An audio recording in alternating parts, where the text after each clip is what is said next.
જૂનાગઢમાં રસ્તો નહીં બનતા સ્થાનિકોમાં રોષ। ગિરનાર દરવાજાથી સહેજની ટાંકી સુધીનો રસ્તો નહીં બનતા સ્થાનિકોમાં ફેલાયો રોષ। મહાનગરપાલિકા દ્વારા ગિરનાર દરવાજાથી સહેજ ટાંકી સુધીના રસ્તામાં પાણીની પાઇપલાઇન નાખવાની કામગીરીને લઈને રસ્તો ખોદવામાં આવ્યો હોય, જેને લઈને લોકોના ચાલવું પણ મુશ્કેલ બન્યું છે। Story report by Paresh Buddhabhatti. હું પટેલ બોલું છું। હું રામધરુખામાં રહું છું અને સુરતમાં જવાનું છે મારે, અને અહીંયા ધ્યાન રાખું છું અત્યારે। અને આ રસ્તામાં કોઈ ઠેકાણું નથી। આ રસ્તામાં પાડકા પીડ્યા છે। મારી લાઈન તોડી નાખી, 4 વાર તો તોડી નાખી, 4 વાર હંધાવી, તો લાઈનનું કંઈ કરતા નથી કાંઈ। મારે કે કામ ચાલુ છે, મારે કામ ચાલુ છે તને પાણીના ટેન્કર મગાવવા પડે।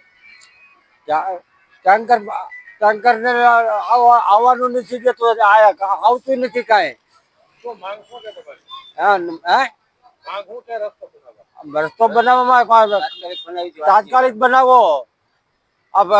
પાડકા ઉડી મને વાગે છે અહીંયા।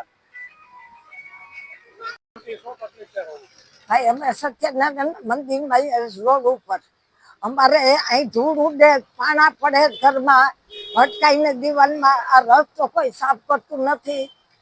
અંદર અમારી હાલત તો જોઈ જાઓ, કોઈ ધ્યાન દેતું નથી।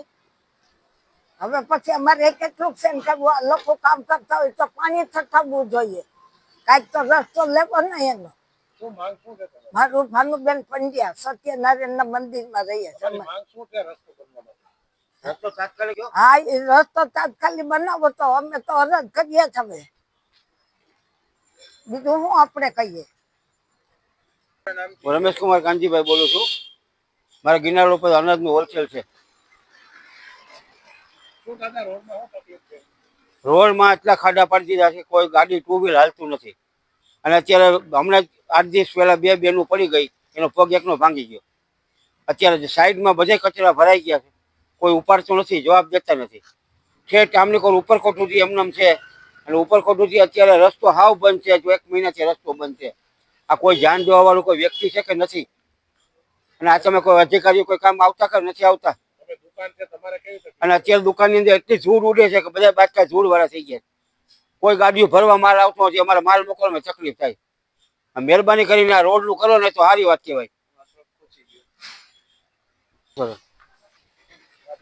અત્યારે હમણાં આગળ 10 ફૂટ આગળ ગાડી ખૂટી ગઈ, માન કાઢી અને મેટાડોર માલ મગાવી, એ ગાડી નીકળી, અને અત્યારે આખો રસ્તો બંધ થઈ ગયો, એ ગાડી ખૂટી ગઈ। એમાં અત્યારે એક રિક્ષાવાળાને વિદ્યાર્થીઓને એટલી નડતરરૂપ થાય છે। પ્રવાસવાળા બધા આવે છે, કોઈ વ્યક્તિને ઉપરકોટ જવાતું નથી, કોઈ ધ્યાન દેવાવાળું છે જ નહીં, અને બીજામાં ધ્યાન બધે દેવું છે।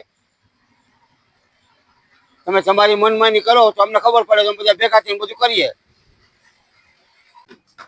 અશ્વિન મણિયાર,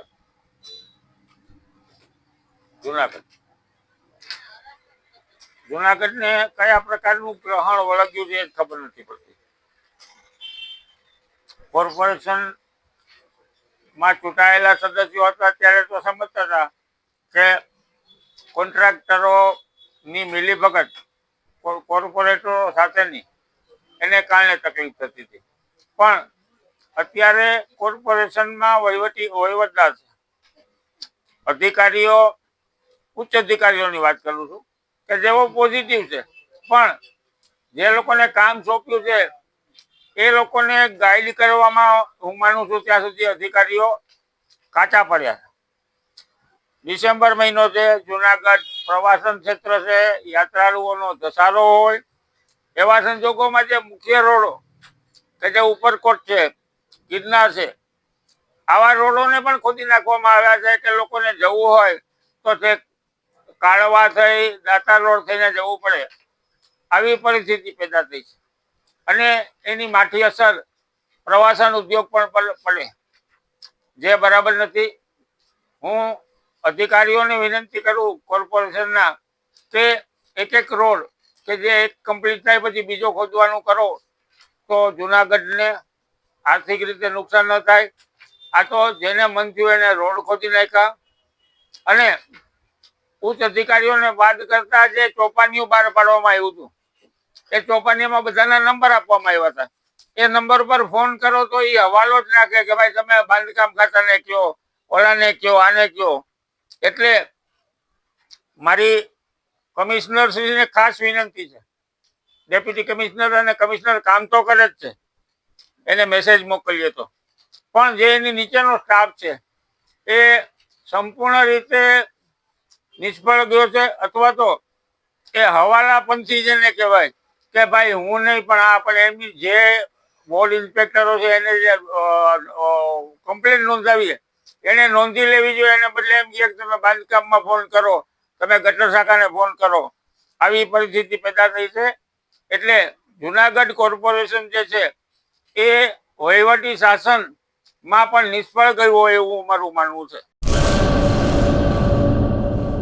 કચ્છની પ્રજાનું માનીતું અને કચ્છની પ્રજાના સાથ સહકાર અને પ્રેમથી સાકાર થયેલું એલબી મોલ એટલે કે લુગડા બજાર ફેમિલી શોરૂમ. અમારું address Bhuj branch, Anam ring road, Bhuj, Kutch. Mobile number 8980413537. Mandvi branch, Nandanvan society, Mandvi, Bhuj highway, market યાર્ડની બાજુમાં, માંડવી, કચ્છ. Mobile number 6353695514. નોંધ: રવિવારે આખો દિવસ શોરૂમ ખુલ્લો રહેશે.